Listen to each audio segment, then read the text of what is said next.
Welcome to the Popish Plot. I'm Nate. I'm Jessica. And I'm Mike. Today we are here because it's Lent. And for those of you who've been stalwart viewers of ours, you know that every time Lent comes around, we start to become reminiscent of that thing that comes for us all at the end. Death. Therefore, we are going to be reprising our annual Lenten series of The Last Four Things. Now, let's see. We've done this a number of times now. Mm-hmm. We did the first year where we pretended like it was sports. The Final Four. The Final Four. Well, again, coinciding roughly with the NCAA basketball tournament. Yep. Mm-hmm. We last year we did it where it was all music. Yep. So, Jess, what are we doing this year to make it special? So it's not just us giving the same episode over again. How are we spicing it up this time? This time, we're doing the Final Four as shown, usually poorly, in film. Oh, that's going to be so bad. Well, it's a very mixed bag. There's a lot of bad, you're not wrong, but there's also some surprising good. Okay. So, the four last things, of course, are, for anyone not familiar with them, death, judgment, heaven, and hell. Or we like to flip flop those. We really feel like let's end on a high note. Yeah. Then, because once you get to heaven, you're not going to hell. Indeed. Although technically, if you go to hell, you're not going to heaven. Yeah. But in fairness, Jesus did go to hell first. It's kind of like a Y shape. You start at the bottom with death, and then you go up to judgment. And then, depending on how that goes, you veer off left or right. You've reached a fork in the road, a definitive one. Mm-hmm. Right. So first, death. Yay! So what movie will we be using to illustrate the last thing of death? The one movie I know of that has in it a whole book for what to do when one is recently deceased. Oh. That's right. We're doing Beetlejuice. Beetlejuice. That's right. So, a classic meditation from the very warped mind of Tim Burton. What does that film teach us about death? Well, they have a number of things in it that might be good. Yep. Some that are bad. Yep. And having rewatched it, I now know why I constantly have a fear that I will be in a car crash and not remember I'm in a car crash and be dead, thinking I'm still alive. And there were a couple moments where, while I would not say that they were entirely true, there was a glimmer of truth that shone through them. Tell me more. All right. Well, so, I mean, a little bit of a spoiler here, but at the end of the movie... Listen, this is an over 30-year-old film. If you haven't seen Beetlejuice and you want to see it, pause now. Go watch the movie, then come back, because this thing is going to be laced with spoilers. Seriously. Yeah. You've had decades! I follow the 10-year rule. If after a decade you haven't seen it, you probably already either know enough about it or don't care. So Reasonable. at the end of the movie, Yeah. the earthly family and the deceased family have made peace and are now living, they're cohabitating peacefully. Yep. I see where you're going, especially as the couple are helping the daughter of the living family with school. Yeah, they tutor her and help her study for tests and things. In a lot of ways, the Maitlands seem to be better parents to her than the Dietzes. Yes. Now, Lydia comes home from school. She had 2 big tests, one in science, which she didn't do all that well on, but only because she didn't want to have to dissect a frog. Which, while I don't see a problem with dissecting a frog, I can understand a conscientious objection. And then a math test, which she apparently got an A on. And as a reward for getting the A on the math test, she's allowed to dance while being held up in midair due to ghostly powers to the song of to the tunes of Harry Belafonte, which of course feature throughout the film. Yes. Now, as I said, it's not necessarily that it is entirely an accurate depiction of heaven.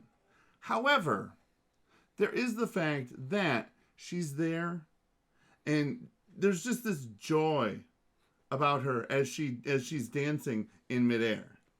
And the thought occurred to me that there is absolutely no reason why in heaven I couldn't go and dance in midair to the tunes of Harry Belafonte. See, and I thought you were going to point out this being a good example because although they do not have a body and therefore are dead, they are still connected with the family on earth, much like the communion of saints. And she essentially asked for their help for something, and they helped her. Yeah. Well, there's that too. Yeah, no, that one actually is a much more solid reference than mine. But it's not as fun as this. But it's not as fun as the thought that, when I'm in heaven, Yeah. I will be able to dance with unbridled joy. Because to do so would be an act of praise to God. Well, and in this case, even though Lydia is still, firmly in the land of the living, Yes. in large part due to the intercession of the Maitlands telling her that life is worth living. Thank you, Fulton Sheen. She's joyous because she now has this, as Jess pointed out, a solid connection to the dead. Yeah. Because so many people in our society try to pretend that they're not going to die. I'm going to live forever. All I need to do is eat right and exercise and wait for somebody to develop the nanobots that will keep me alive no matter what. Yes. I mean, people are... Earlier this Or the joking computer with that they can download your brain into. And, Yeah, that old gnostic chestnut. Yeah. Yeah, earlier this week we were joking with a friend who also has a bit of a warped sense of humor, that she has a disease that the medicines that they currently have will keep her alive for 20 years. But, she could still get hit by a bus. Exactly. For the disease, in 20 years, they'll probably have better medicine, so it'll, continue on. But it's not like they guaranteed her 20 years. Exactly. None of us is guaranteed tomorrow. Yeah. So, but at least this way, Lydia's not living in denial of death, as her parents do for so much of the time, thinking that this is all there is. And at the same She has time, a healthy relationship with it. She's also not which living means in she that. appreciates life. She's also not living in that wholehearted embrace that she had of it at the beginning, where she was essentially a depressed kid who. It was just it just would take a flick of a switch, and she'd be trying to. She was cross contemplating that. suicide. Yeah. Well, and so we've got the communion of saints. We've got the joy of heaven, and going all the way back to the beginning, the fact that it's going to come for you, no matter what. You may just be going about your average every day. You're going on a little trip. Oh, look, a dog. And now the next thing you know, you plunge off of a bridge. Yeah. And you will be put into a world that you don't necessarily understand, a world to which you did not necessarily actively consent, but nevertheless, them's the rules. Yeah. So death comes for each one of us. You can say, hey, I never chose to be judged by God after I die, but you didn't choose to be alive in the first place.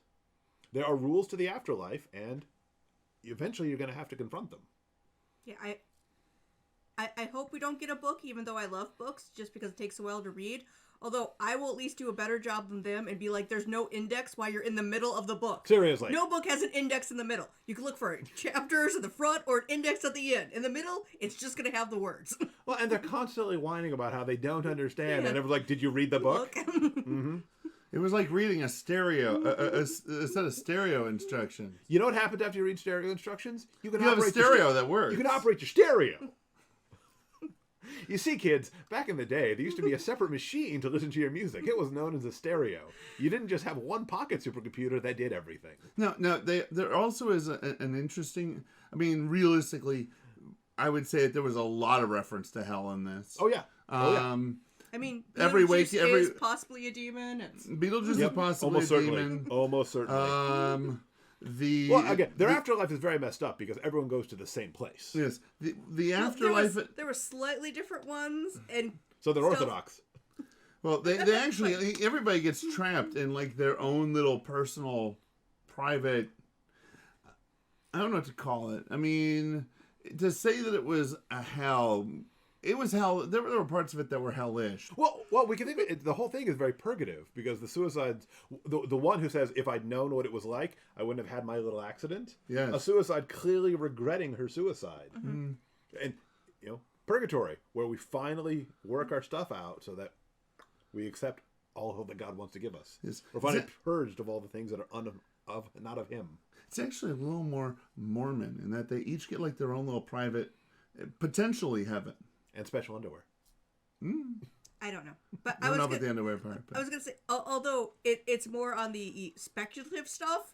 The fact that they were haunting the house because they were unwilling to go and really, move on for the fact that we're dead. I mean, they got kind of trapped there, but at the very beginning, it was kind of like, Well, that part's not precisely clear as to, okay, you're going to spend 125 years, and then what? Whether or not you make progress, you get to leave? Yes, but, at first, they're, very much, that does relate to some people's thoughts on ghosts that appear to be humans and not demons, being essentially people in the lower areas of purgatory that haven't acknowledged everything that's happened. No, I'm perfectly willing to think that most ghosts are souls in purgatory. Beyond the fact that we've had, souls in purgatory appear to people and say, "Help! I'm in purgatory. Pray for me." I do like the number of things that got, burnt in the Museum of Purgatory. Yeah, just a whole bunch of hand-printed Bibles. So, Beetlejuice, an excellent meditation on death, the fact that it comes for all of us. The fact that there are some spirits with which you should not communicate because they're trouble. Oh, yeah. You'll notice there are good spirits who are trying to warn them about the bad spirit, and they just won't listen. Also, under the theory that he is a demon, there's the fact that there's things about saying his name. Much like how, the whole power of a name kind of a thing. And, yes. And invoking the name of a demon. Yep. Some exorcists are like, if I get the demon to say its name, I can get rid of it. And other ones are like, don't even ever bother trying to get the demon to say his name because he has more power. And I'm not going to say which one's right on this because I have no say on this. But in either case, they're like, the name is very important. Well, we know that the demons certainly think that they have control over the Lord's identity because they know who He is. I know who you are, the Holy One of Israel. And he's like, quiet, you. You, to the pigs. All of you. At which point even the pigs were suffering to the point that they went and threw themselves into the ocean. I really want to know, like exactly where they were, because why would there be a bunch of pigs in an area that's largely Jewish? No, they were on the Gentile side. Oh, they were on the other side of that one. Yeah, they're on the other side of the lake. Yeah, exactly. It was mentioned earlier on in the reading. If you go back to our episode on knowing the context of a reading, it's an important thing. Yeah, context is key. So, lad, again, Jess is very good at a very many things. Geography's not one of them. Geography, spelling, these are not her strengths. No. Latin.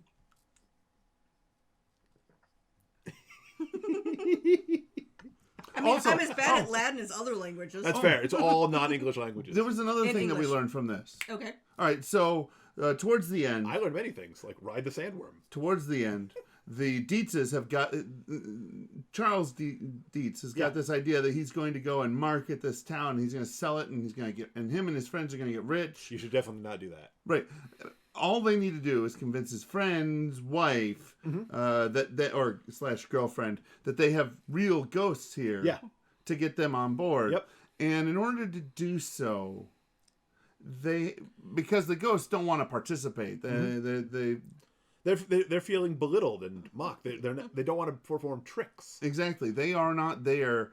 The spirits are not there for their amusement. So they use, we'll say, magic. Yeah. To attempt to force spirits to do their bidding. In this, we'll think about when Saul goes to the Witch of Endor to speak to Samuel, despite the fact that Saul himself had been persecuting mediums. And had been told all his life to avoid mediums. It's only in the scriptures. Yeah. But as a result of this action, Lydia goes and frees Beetlejuice, the malevolent spirit, who then goes and terrorizes everybody there. Almost resulting in Complete disaster. And what we learn from this is we should not be attempting to control spirits, either known or unknown, in any way. So we combine that with the earlier observation. When we try to control spirits, it almost results in Lydia being wedded to Beetlejuice, which would have had, we're not sure, but certainly terrible consequences. Terrible consequences. Whereas when we communicate, respect the spirits, we get to dance in the sky. And we live in harmony. And we have football players dancing in a line. Yeah. That was weird. They're fine. They're accepting too. That's true. They finally realize that they're dead. They needed a coach, and he survived the crash. Well, we all need a coach. They a bit more than some. Indeed. So, Beetlejuice. Not what I would call good theology, but there's some real hints of truth in there. Yeah. Plus, it's really funny. Yes. It was a very entertaining movie. I had not seen it in many years, but it really holds up. Yeah. So, go down below, hit that subscribe button and the bell next to it so you get notified when the next Last Four Things piece comes out. Next one is going to be Judgment. What movie will we pick to do Judgment? While you're down there, hit the like button, because why not? And make sure and go down below and give us a comment. Maybe you really enjoyed the movie Beetlejuice. Maybe you think we should have picked a different movie to cover death. Or maybe you have thoughts on what movie we should pick for any of the three remaining Last Four Things. Judgment, hell, heaven. Help us out. And also, comment below if you think that we should have talked about Candyman as a movie where you don't say the character's name 3 times instead. Yes. Or Bloody Mary. I think there was one dedicated to Bloody Mary as well. But we need a mirror for that. That's fair. And Maybe just comment with your favorite horror film that you're not allowed to say something a set number of times. And remember, until next time, to live your faith. Love your faith. And share that love. Beetlejuice, Beetlejuice, Beetlejuice. It was sad and depressing. Yay! No, it wasn't. It was an uplifting film. Involving upbeat songs. Okay, I believe you.